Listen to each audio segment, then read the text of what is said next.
Hello and welcome back to another episode of the Back to You podcast. Guys, I think it has been a month. I think a month is a little bit dramatic. Maybe it's been 3 weeks. But nonetheless, it has been way too long since this episode and the last.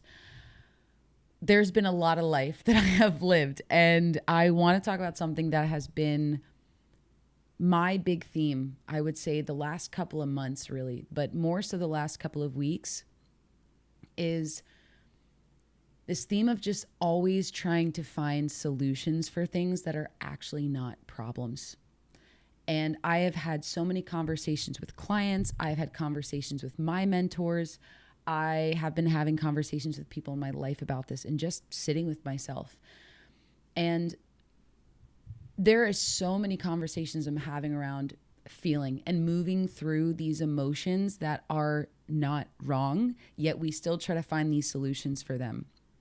In this time in my life, I have been expanding so quickly, and it's been a lot. It's been overwhelming. It's felt really heavy. It's felt really hard. It's felt confusing. I felt lost. I've doubted myself. I wish I had more fingers on this hand to express everything that I'm feeling. But it's not even that bad things have been happening. It's just been so much expansion, so much in and out. And there have been big things in my life that I've really been just trying to face differently. And the version of me that I've been trying to step into, the expansion process of what I've had to let go of to be her, it's been painful. I'm just going to say it's been really painful. It's been really hard. And I kept looking at this as a problem. I kept saying, oh my gosh, this expansion fucking sucks right now.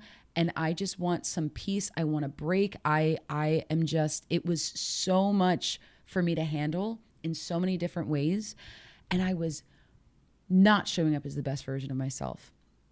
I was being more irritable within relationships. I was just feeling more pulled back from my business. I wasn't feeling like I was giving everything my heart and soul like I was before. Even in my content, I felt like I was showing up differently. And it's actually really cool being able to go back and look at all of the content when you make something every day, because even though it's a bit like a small percentage of literally 0.0009% of your day, I feel like I could notice that there's been an energy change in a lot of the content that I've been doing. And I haven't been as connected to my friends and my family. I have just left so many messages unread. Like, today, I went on a walk for about an hour and got through 30 messages, and I still have about 30 left. And these aren't even my client messages. These are just personal messages. And anyways, I just kept looking at all of these things as problems. All these things as problems, as the heaviness, the doubt, the confusion, the feeling lost, the anger, the way that I was showing up. And I was trying to find all these things to create some solution for it. How do I stop feeling bad? What can I do? Should I start journaling more? Should I be more disciplined? Am I not showing up enough more? Should I ask for more help? It was all of these solution-based outcomes to something that wasn't even a fucking problem. Because the only problem was that I was seeing my emotions as a problem. I was looking at doubt as a problem. I was looking at loneliness as a problem. I was looking at worry and anger and all of these really uncomfortable feelings. Oh my gosh, I'm so phlegmy. It must be all the spring weather coming out. But I was looking at it all as problems. And when I stopped looking for a solution, it was because, back up, I stopped looking at my problems as problems, so there was no solution to make or to find. And when I actually allowed myself to say, you know what? The fact that I feel doubt, there's nothing wrong with that. The fact that I feel anger, there's nothing wrong with that. But when you're someone that has grown up their entire life, someone that has grown up having to validate their own emotions, explain themselves, there was a belief that you were not good enough, that you were not worthy, that you had to vouch for this, for yourself, for the space that you were taking up. You weren't allowed to process emotions, whatever the story that you tell yourself about why you can't feel what you feel. And even looking at the fact that you can tell a story and notice the pattern that you don't allow yourself to feel means that you can separate yourself from it and you can change it. And this is a practice. It's a practice to start looking at and being with these emotions and just allowing them to pass through. We don't negotiate with our happiness. We don't negotiate with our peace. We don't negotiate with excitement. We don't negotiate with wonder and awe. We just allow them to be in the passing moment that's unfolding in front of us. But when we see any of these emotions as something that's wrong, of course you're going to look to push them away. Of course you're going to look to make them into something that you need them to be for you to feel comfortable. Of course, you're going to try to find some solution. But when you always think that there's something wrong, when you're always in a battle and at war with the now, you're always going to find that. So no matter even if you find some type of clarity or find something to relieve yourself, it doesn't matter. It's the fact that you see something as inherently wrong with right now, whether that be your emotions, whether that be an outcome, whether that be something within the situation that you are dealing with that is not even just dealing with. Let's even look at the language there. There's nothing to deal with. What if it's just life that's to be experienced? What if you were just the experiencer? What if you were here to just experience a human being that's experienced anger? What if you were just here to experience a human being that doesn't know what's going to happen in 5 minutes, because none of us have ever been in the future and we have no fucking idea what's going to happen. So why would we know? But even though our brain is designed to predict and protect, it's going to try to predict something that it literally cannot. And you're going to drive yourself insane because the way that you relate to the future is based in a limited past that you're projecting into the future, trying to avoid, which perpetuates the very thing you're trying to avoid. Yeah, it's insane. It's insane. And all you are doing is you're resisting the current now moment. All you're doing is resisting a human being that doesn't know what's going to happen. All you're resisting is a human being that started something new and doesn't have it all figured out. All you're experiencing is a human being that was hurt and is experiencing what it feels like to feel sadness, to feel anger, to feel alone. There's nothing wrong with that. But as long as you believe there's something wrong with it, you're going to resist it and you're going to fight it. And that's where our suffering comes from. And that's what I have been realizing so deeply, that the only problem that I'm having is that I'm looking at my current situation as a problem. And it's not. And when I can just sit back and I can realize and recognize that what I'm going through is the most human thing, and that the less human I try to be, the more suffering I create for myself. Without my anger, I'm not a human. Without my doubt, I'm not a human. I can't just pick and choose what I want to feel because that's what I need it to be for me to be okay. What the fuck's that about? That's why we're all neurotic. That's why we're crazy. That's why we want to control. Everyone's like, I have control problems. It's like, yeah, no shit. Of course you do. You're a human being. All human beings have control issues. As long as you're fighting the moment that's unfolding right now, you have control issues. It's just, how neurotic are you? It's to what level, to what degree do you fight life? Because when we don't resist, it doesn't mean that it doesn't feel uncomfortable. It doesn't mean that it doesn't feel really bad. All it means is that we're not looking at it as a problem and we're just allowing it to pass, and it's going to feel the way that it's meant to feel.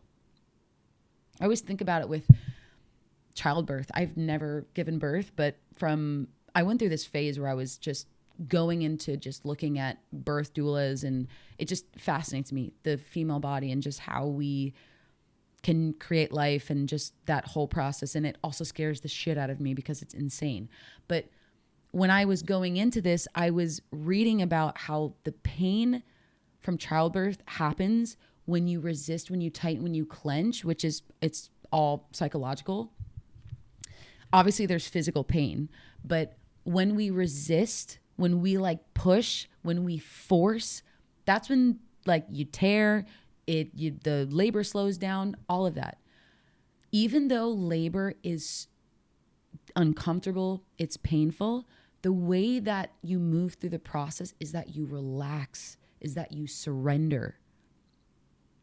And the more that you surrender, it doesn't mean that the pain stops, but it allows for whatever to happen to pass through. It allows for the contraction, for the wave of the contractions rather. And I always think about that with life. If I'm resisting what's happening, I just think about like a woman screaming in pain in labor. But when I can just soften to the wave of life that's coming through, it doesn't mean that it doesn't feel painful, but it means I'm allowing it to pass. And actually, on the other side of that, there's relief, there's joy, there's ecstasy. When a woman finally releases and allows and surrenders to the process of birth, again, I'm speaking from this, and like I said, I've never given birth. This is my perception of this. But everyone that I've talked to, every woman that I know that's given birth, they say it's the greatest feeling when their baby finally leaves their body. And they just get this rush of just ecstasy, of oxytocin, of just bliss. We're designed like that. And I'm just talking about women. This is human beings allowing energy and life to move through us. We are the experiencer. But when we identify with the problem, we become enmeshed with it. And that's when we start engaging with it, is when we go, I don't want to deal with this. I can't handle this. Whatever story we have about why we can't allow ourselves to feel that. And the more that I've moved through this phase in my life, whatever season this is, which feels like a bunch of freaking birth contractions over and over again, it's just hard. It's just hard. And the more that I accept and soften into the difficulty and heaviness of this phase of my life, the easier it actually gets. Because I'm not trying to figure anything out anymore. I'm really not. And sure, there's days where I fall from grace, for sure. Absolutely. I'm a human being, if you haven't noticed. But when it is that's the practice. The meditation matters when you open your eyes. What are you meditating on? What are you practicing? You're practicing separating from your thoughts. You're becoming the observer. You're becoming the experiencer. How can I separate myself from everything? How can I remove my senses from the world that I've completely enmeshed myself in and identified with? Meditation allows us to get back into the seat of awareness, allows us to get back and be the experiencer. And when we can be the experiencer, we can observe, we can allow, we can notice that I am not that, and I can just allow it to pass. Beautiful. How are you practicing that in your day-to-day? You're a being of compounding interest. If you're not practicing that, you're practicing engaging with it. You're practicing identifying with it. And that's where we get lost.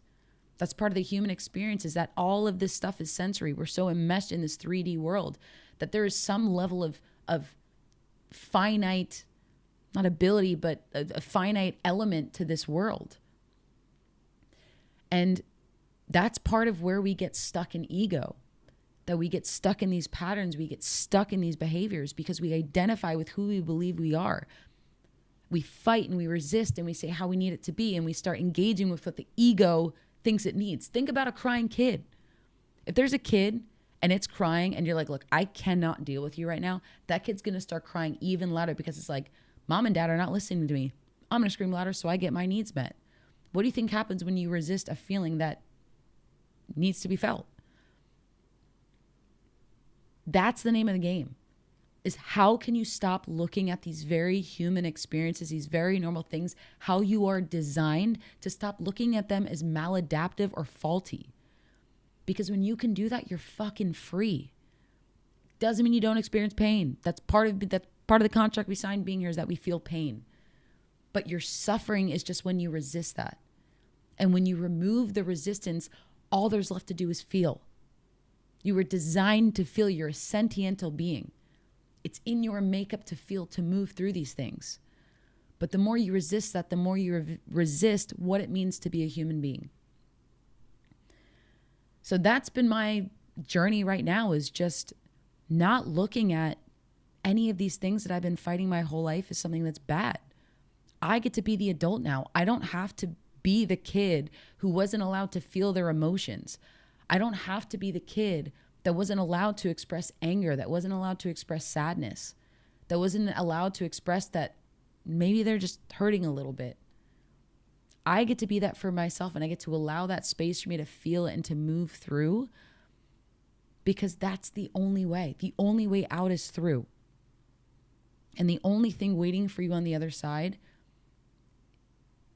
is you, is love, is peace, is bliss.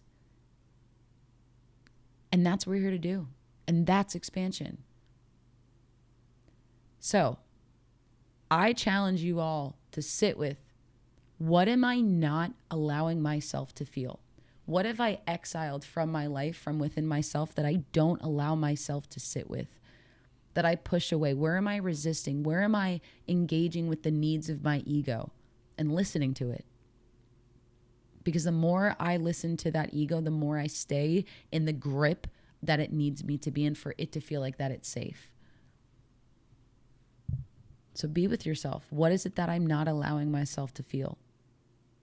What version am I exiling? What version of me am I pushing away? What versions of me have I only allowed? And there is your work. I'm going to keep it at that today because I'm keeping things short and sweet for myself. Very curious about what takeaways you guys have from this, but I'm really hoping to be more consistent with this because I absolutely love doing this, and I hope to catch you on the next one.